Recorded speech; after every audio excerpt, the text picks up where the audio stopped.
Dari belasan bujang yang diamankan oleh tim gabungan Jatanras Polda Sumsel dan Satreskrim Polrestabes Palembang, karena terlibat tawuran di kawasan 14 Ulu Palembang yang menyebabkan sikok korban inisial MF meninggal dunia. 3 bujang ditetapkan jadi tersangka.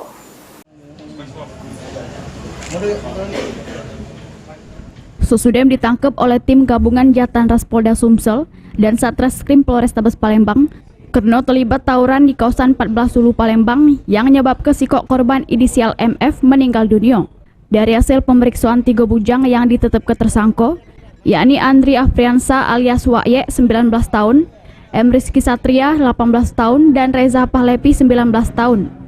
Hal tersebut diungkap ke Kapolrestabes Palembang Kombes Pol Haryo Sugihartono. Ditambah ke Bapak Melati Tigo ini, kalau modus mereka tawuran dengan janjian di media sosial, selanjutnya bertemu di suatu titik sehingga terlibat saling serang, yang menyebabkan sikok korban meninggal dunia.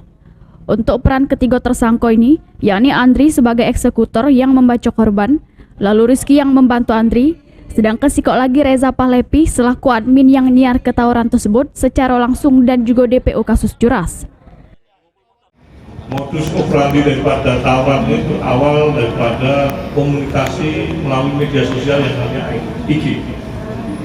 Memang mereka, para rombongan kelompok ini membentuk IG yang notabene sudah kita identifikasi, sudah kita capture juga, dan ajakan itu memang berasal dari IG yang ada.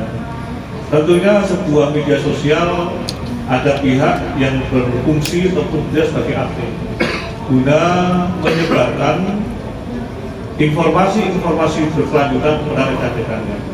Di antara para tersangka ini ada yang berperan sebagai admin.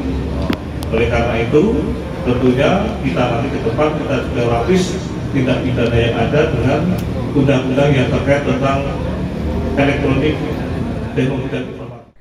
Selanjutnya, untuk menanggung jawab keperbuatannya, ketiga tersangka dijebloskan ke sel tahanan Polrestabes Palembang. Heru Wahyudi, PAL TV.